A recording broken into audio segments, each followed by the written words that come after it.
Welcome to Sisterhood Connection. This is Michelle, and this is Erica. It's not really Erica. I was like throwing my voice if you didn't catch it. Anyway, this week is Bizarre and Unique Week, where each month we feature 1, 2, 3, however many bizarre and unique items that we can find, or places we can find, or things, just to throw out something different that makes our world such an expansive place and such a bizarre place. Well, speaking of Erica, it is Bizarre and Unique Week, and Erica does have some bizarre and unique things going on right now. So hopefully we'll catch up with her next week, and she can help us understand her bizarre and unique situation. Wink, wink, or wink, wink. I don't know which one. I can't remember. Anyway, I tickled myself. Okay. For Bizarre and Unique Week, we're going to look at a few places here in Georgia that have some bizarre items, bizarre places, bizarre things. But before we get to that, I need to know, have you all seen the 3-year-old that dances to like his old school music? He like really loves old school music. I mean, like stuff from the 70s. He is jamming Ace. He has social media, IG, Instagram page that is It's Ace's World. And if you check him out, MG, that little boy, he is so freaking cute. And then he's jamming, he's getting into his little box and everything. I'm like, you're 3. He doesn't want to hear the new stuff. No, he wants to hear the old stuff, the stuff with some soul. Don't you want to listen to it and see if you like it? I'm so serious, Mom. We need to change this. He gets said the S word. This is it. I'm like, we need to get Ace out here showing these new guys and gals what to do, how to make some good music. And it's another one. There's another kid. He's a fashion designer. By now, he is about 8 years old. When he started doing fashion, he was 4. This is Max, and his IG is It's Couture Max or Couture to Max, something, one of those two. But if you go in the search, it'll pop up Max. Max is fantastic as well, because Max at 8 has had a fashion runway line, New York Fashion Week, because he has really gained a following, and he literally has celebrities. He has all types of people like vying for his fashions, and he's 8. He's only 8 years old. I think these kids nowadays, they're doing some fantastic things, because I've always been a believer that as long as you allow a child to do the things that they feel they can do, and not tell them, oh no, you're too young to do this. Oh no, let's wait until you're older to do this. They'll be able to do whatever it is that they feel that they can do, as long as they have the support in order to do it. Max and Ace are only 2 examples. Now, there are some others. I didn't look them up really good because I was like, it's so many. But these other kids that I saw, we're going to get back to the bizarre and unique, but these are unique situations, because these children are they're outstanding. But these young ladies, these little girls, are riding on the horses, but they're not just riding the horses. They're racing the horses.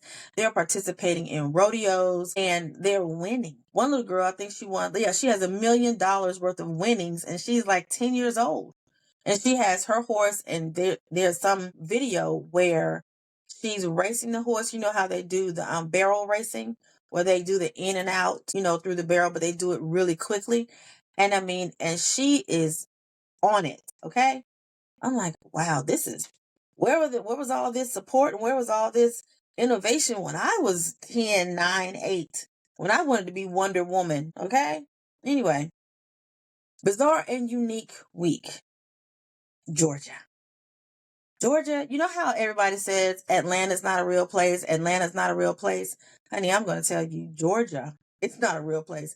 Because some of the places that I've seen, I'm like, that's here in the Peach State? Are we serious right now? But guess what I did? Just to see if that was a real place, I visited one of those places.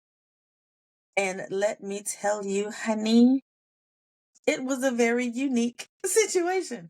It wasn't really that bad, but it was unique to see that this actually is an established, successfully running place. And people were there when I arrived. People were coming while I was there, and they were still pulling in when I was leaving. I'm like, oh, okay, so this really is a thriving, business. And I will tell you all where I visited in just a minute. Because guess what I'm going to do? We are going to talk about some other places that are unique places in Georgia. And if you're in the metro area, if you're in the surrounding states, even if you're just coming in from wherever to visit, take some time and visit these places. It'll expand your thought process. I promise you it will. Let's see. The first place that I found was a place, y'all are not going to believe me when I tell you what this place has. It's located in Cornelia, Georgia. It has a wart of Elvis Presley's. I'm not playing. There's an entire home building that is dedicated to Elvis Presley. And he had a wart removed at some point somewhere. And the owner of this place bought the wart and has it on display. I'm not playing. Look it up. I'm just telling you what I'm saying. I'm like, are y'all serious right now? When did a wart become something of a, I don't know what the word is even, because who wants to see that? But anyway, I guess somebody does because the business is still there. But I said, okay, that's not where I visit though. I have no desire to see a wart, but okay. Now, the next place we're going to talk about is in the metro area. This place is Constitution Lakes. It's in DeKalb County. I have no desire to go see that. No, I could have gone there. No, I'm not going to do that. Because it's called Doll's Head Trail. And there are a series of doll's heads on this trail that you're walking through. And there's like water. Of course, it's Constitution Lakes. So there's water and there's doll's heads. And when the doll's heads get the weather and stuff on them, you've seen the scary movies where the dolls are just heads or their eyes are just looking at you and you have all that. No ma'am. No ma'am. I will not in the least bit visit, look at, ride by anybody that has dolls' heads on spikes or on rocks or whatever they have them on. I have no desire to see that whatsoever. But that's fine. If that's your thing, that's what you like, then hey, guess what? Have at it. Go for it, because I'm not going to do it. So let me see. What else did I see? There's a place that's not there anymore. It was a Barbie's beach. Someone built I guess, homage or built something that has sand. It's, replicating a beach, and they put all these different Barbie dolls on this thing, the Kens, the Barbies, all this other stuff. And these places the dolls, they didn't have clothes initially. So I'm like, what was the point of a beach for Barbie? But I couldn't figure out why that was a good idea to have such a thing. I don't even understand that at all. Barbie Beach is in Turin. I don't even know where Turin is. Turin, Georgia. I have no clue where that is. I won't be visiting because I won't be going to anywhere that has a fake beach that has Barbie and Ken doll sitting like they're really on the beach relaxing, and they changed to different scenery, but this place is no longer up and running. I don't think, from what I could find, that they did eventually just shut that one down, but it was at one point one of the unique places that we were to explore if we were to go looking around Georgia. Let's see what else we can find. We have the Rock Garden in Calhoun, Georgia. This is another one where someone took just rocks and they built different structures like a castle or some other items out of just rocks. And what they've done there is, I guess paste them or glue them together so that they make these different formations. And you just go through and, and find all these wonderful things to do if that's your thing, as in rocks and pebbles and stones and things like that. Now, what I think is going to be the next item, it's going to be where I went for this week's standout special place that's unique and bizarre.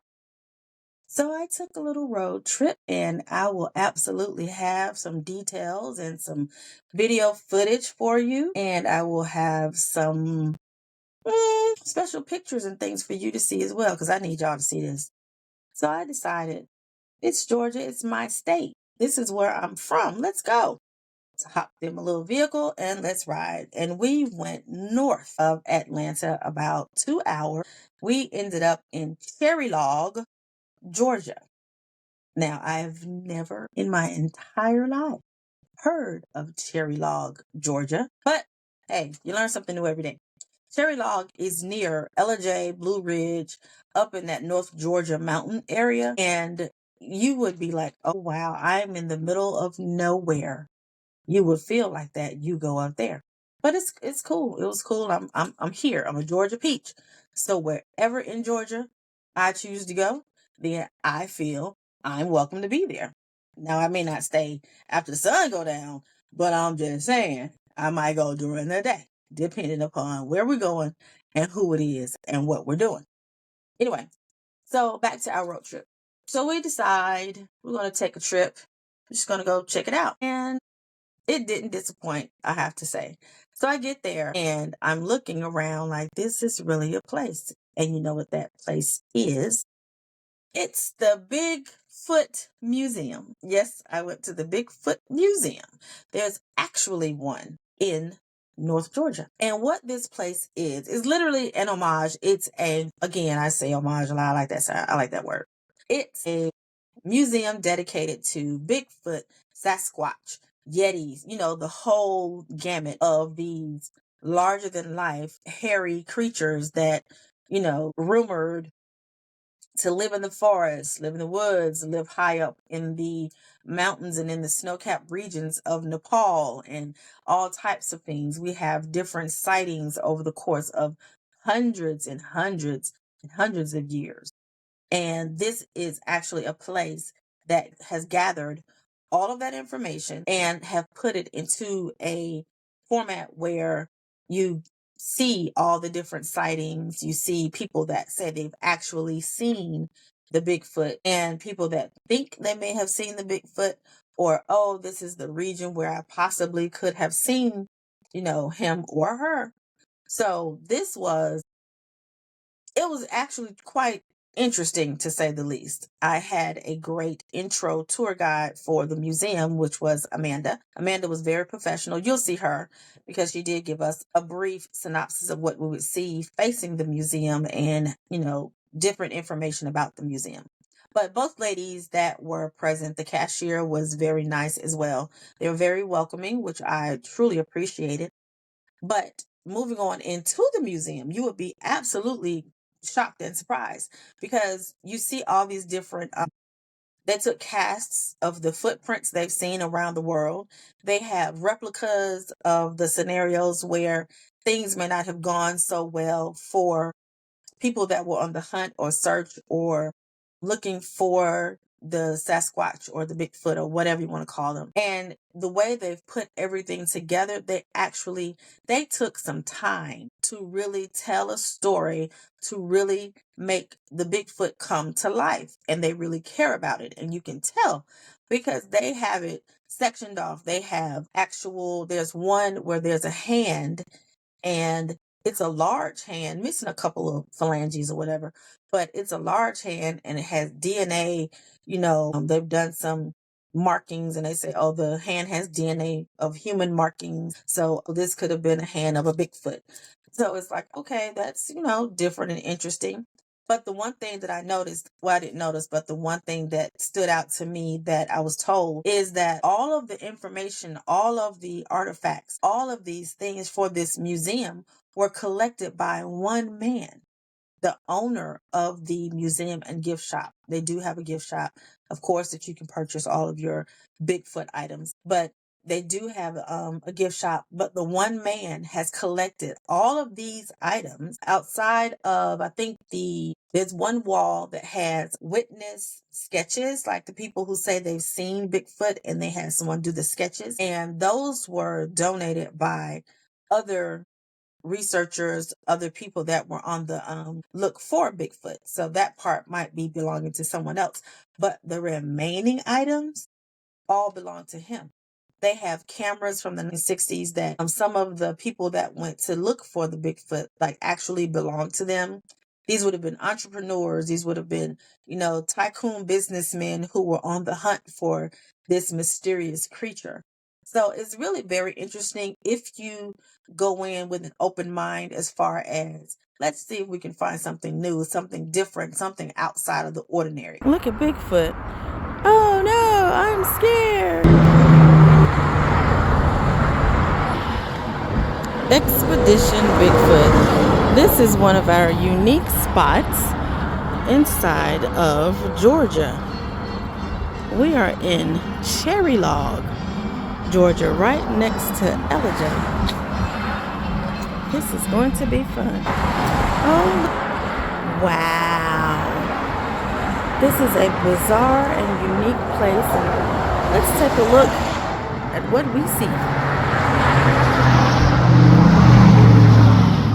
This is fantastic. We're at base camp. And hopefully we're welcome. We'll see in a minute, won't we? Ladies, there's a Bigfoot among us. These are all the sightings of Bigfoot across the Chattahoochee National Forest. Welcome to Expedition Bigfoot. We are North Georgia's research and reporting station. We've been open since 2016, and our owner's been doing Bigfoot research for about 40 plus years. So throughout the museum, we see a collection of evidence that he's come across, as well as evidence from these famous faces here on the wall. Oh. These are a lot of your famous scientists and researchers in the Bigfoot world, folks who influenced him throughout his journey. So to start the tour of the museum, you'll start on that white line. We've got a little welcome video to welcome you inside. After that, there's 3 large rooms to explore. There's about 3,000 square foot back there. And oh, wow. 50 plus different artifacts. We've actually grown so much that we've had to expand into the conference room. So that's actually where our DNA lab and the famous Bigfoot coop is at. Oh, wow. So throughout the main museum, you'll find our cast collection. It is currently the largest in the United States open to the public. And I like it because there's more than just footprints to look at. Oh, fantastic. When you find headphones with some of the exhibits in the very last area, you'll be able to pick them up and wear them. They've got different witness testimony, recordings of Sasquatch, including some they believe to be their own form of language. They refer to it as the Sierra sounds, and I find that absolutely fascinating. Oh, yes. And then, of course, we've got 2 movies playing today. We got a 20-minute film in our main theater called The Wild Man of Kentucky. And we're also playing an hour-long documentary called The Man Beast. It's a cool old documentary from the 70s with Mr. Peter Burns. So you can spend 30 minutes, so you can spend a couple hours, however long you want to. It's all on you. The only thing we ask is you have an open mind.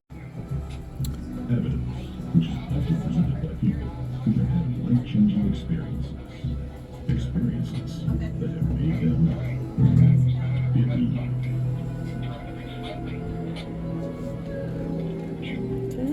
This is interesting.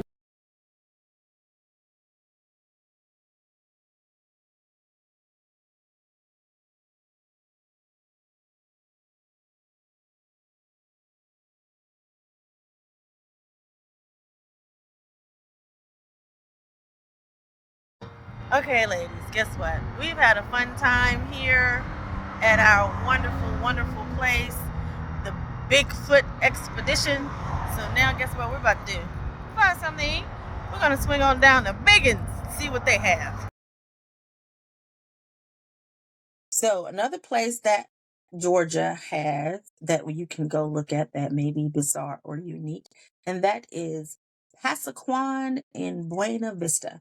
So Pasaquan, it looks really, really pretty. As a matter of fact, it says it's a 7-acre site hidden in the pines of rural Marion County, roughly 6 miles east of Buena Vista. So that's called Google Maps, and you can find where that is. But it looks to be a very, very colorful place, and it's known for its art environments with 6 major structures created by Eddie Owens Martin. And there are murals, and there are structures like, what are those called? I can't think of what they're called, but they're like the tall totem poles. That's what I'm thinking of. So it looks like they have several totem poles that are various colors, and it's a really nice place to visit. You know, you can tell, nowadays we love taking pictures and being social media ready. This place has all that, and you will be more than happy with the results of your pictures and all of the things that you like to do in Buena Vista. Buena Vista is south. Yeah, it's South Georgia, closer to Florida. So yeah, just shoot on over to Florida once you get finished and go tell Erica hello. Wink, wink. I'm just saying. Okay. I know. You're gonna get me. I know you're gonna get me, but that's fine. That's fine. But hopefully you've enjoyed all of these bizarre and unique items for exploring in Georgia. And hopefully it'll bring you some time to visit Georgia. Note I said visit, because I did see a lot of, what is that? Construction, clearing out land, and all the other good stuff. And I'm like, don't do that. That's going to make people think we have space. We're full. So feel free to come visit, and feel free to go back home. We love you. We appreciate you for coming to see us and exploring our bizarre and unique places. And we're just happy to see you go back home to where, you have all of your things. Yay! I'm just kidding. No, really, I'm not. We are going to say, have a good evening. We are going to say, have a good night. Have a good weekend. Have a good everything. Because we have enjoyed you, and we thank you for tuning in to Sisterhood Connection. Baby, tell me to go.